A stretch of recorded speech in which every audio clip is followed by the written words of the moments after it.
आदमी ने अपने कमरे में लगी पेंटिंग को ऑक्टोपस पर फेंक दिया। समुद्री पानी का एक तेज बहाव फूट पड़ा और ऑक्टोपस अचानक उत्साह से उछल पड़ा। उसने अपने बड़े तीखे हाथों से उस आदमी को घुमाया और उसे एक थप्पड़ मारा और अपनी जान बचाने के लिए शुक्रिया अदा किया। लेकिन उस आदमी को जरा भी दिलचस्पी नहीं थी। उसे फिरौन की चाल नाकाम करने के लिए स्वर्ण पदक का कोट चाहिए था। जब वे विचारक की मूर्ति के पास से गुजरे तो उन्हें लगा कि यह आकृति उन्हें स्वर्ण पदक तक पहुंचा सकती है। 2.5 मिनट के चिंतन के बाद विचारक आखिरकार हिला। जब वे मुड़े तो उन्हें एहसास हुआ कि वह एक दूसरी औरत की मूर्ति को बहकाने के बारे में सोच रहा था। यहाँ चल रहे ईश्वरीय तमाशे को देखें। ये सब देखकर लकी शॉक रह गया और अपने साथियों के साथ चला गया। फिर दोनों ने लिंकन की एक मूर्ति से मदद मांगी। उनके पूछने से पहले ही मूर्ति खड़ी हो गई, लगभग लकी और उनके साथियों की ओर देखते हुए। लकी की जोरदार चीख ने स्थिति को टाल दिया। हालांकि लिंकन को कोड नहीं पता था, इसलिए दोनों के पास आइंस्टीन से मदद मांगने के अलावा कोई चारा नहीं था, जिनका आईक्यू सबसे ज्यादा था। हॉल में दाखिल होते ही वे दंग रह गए जब दोनों ने देखा कि स्टेट हाउस की सभी प्रदर्शनी जीवित हो गई हैं और वहां चहल पहल थी, किसी बाजार से भी ज्यादा। आखिर हो क्या रहा था? पता चला कि लकी संग्रहालय में रात्रिकालीन सुरक्षा गार्ड थे। संग्रहालय में एक स्वर्ण पदक था जो जब भी रात को देखता तो सभी प्रदर्शनी एक झील में बदल जाती। हालांकि इन प्रदर्शनियों से लकी को बहुत परेशानी होती थी, लेकिन समय के साथ उनका रिश्ता और भी मजबूत होता गया।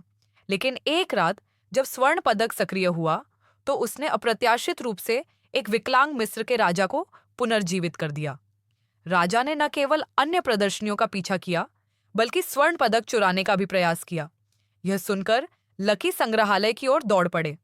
स्वर्ण पदक गायब होने का पता चलने के बाद संग्रहालय में घूमते हुए उसने देखा कि एक शिपिंग कंटेनर के चारों ओर कई मूर्तियां इकट्ठी थीं। दरवाजे की दरार से झांककर लकी ने अंदर कुछ जानी पहचानी आकृतियां देखीं और स्वर्ण पदक एक बंदर के हाथ में था। पता चला कि बंदर ने पदक चुरा लिया था, क्योंकि उसे डर था कि कहीं राजा उन्हें नुकसान न पहुंचा दे। लकी ने आखिरकार पदक वापस पा लिया, लेकिन सूरज ढल रहा था। सुनहरी रोशनी की एक चमक के साथ सभी प्रदर्शनियां जीवंत हो उठीं। राजा ने अपने आदमियों को कंटेनर बंद करने और बाकी लोगों को कैद करने का आदेश दिया। लकी अकेला रह गया था, इसलिए उसके पास राजा की आज्ञा मानने के अलावा कोई चारा नहीं था, जो स्वर्ण पदक को मृत्यु सेना के बदले देने वाला था। उसके पास एक बेहतर खजाना है। राजा तुरंत उत्सुक हो गए और उसे खुद उसे वापस लाने के लिए भेजा। हालांकि लकी ने मौके का फायदा उठाया और ऑक्टोपस मंत्र का प्रयोग किया। राजा के आदमियों के कुछ कर पाने से पहले ही उन्हें इतनी बुरी तरह पीटा गया कि वे खुद को ही पहचान नहीं पा रहे थे। फिर लकी चुपके से भाग गया, स्वर्ण पदक छीन लिया और अपनी मोटरसाइकिल पर भाग गया। अचानक उसकी मुलाकात पायलट प्रिया से हुई। पूरी कहानी जानने के बाद प्रिया ने स्वर्ण पदक के दूसरे हिस्से की रक्षा में लकी के साथ शामिल होने का फैसला किया। राजा ने बड़ी संख्या में सहायकों को इकट्ठा किया, जो सभी ऐतिहासिक खलनायक थे, जिनमें झार और नेपोलियन के साथ साथ एक प्रसिद्ध माफिया भी शामिल था। उनकी मदद से उन्होंने जल्दी से लकी को पकड़ लिया। राजा ने पलटन को एक बार फिर छीन लिया और उसे पत्थर की पट्टिका पर स्थापित कर दिया। उसे मोंट क्षेत्र द्वार खोलने का कोट नहीं पता था। राजा इतना चिंतित था कि उसने वहीं उल्टी कर दी, लेकिन फिर भी वह लकी के आने का इंतजार करने में खुश था।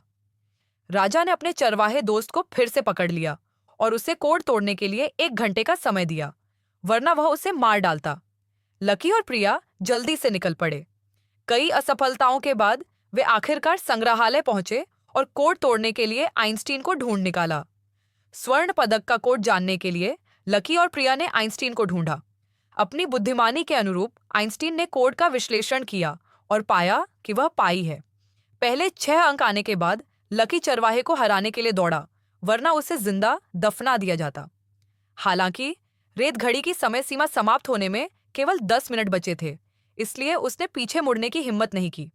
बहुत देर हो चुकी थी, इसीलिए दोनों ने वहां उड़ान भरने का फैसला किया। प्रिया के धक्के से नियंत्रण मॉडल ने वास्तव में उड़ान भरी और सभी बाधाओं को सफलतापूर्वक पार कर गया। जैसे ही विमान गेट के पास पहुंचा, लकी ने जल्दी से उसका गुदा द्वार खोला और दोनों बाल बाल बच गए।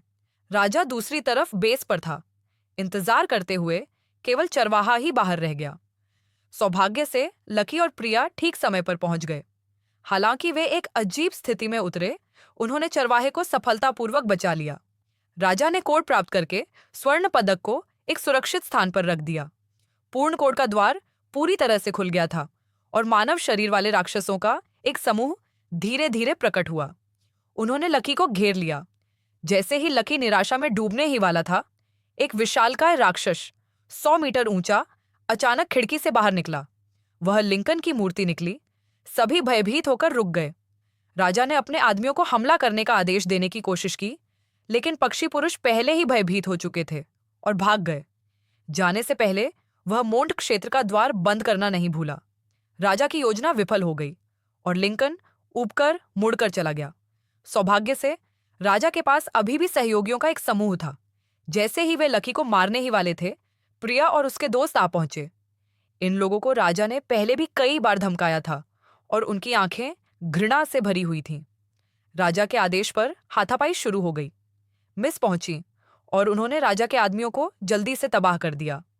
फिर प्रिया ने प्रकाश क्षेत्र का द्वार फिर से खोल दिया। लकी को अचानक समझ आ गया। उसने राजा को काबू में किया और दरवाजा खुलते ही उसे जबरदस्ती बाहर धकेल दिया। इस तरह संकट आखिरकार टल गया। फिल्म यहीं खत्म होती है। कल फिर मिलते हैं।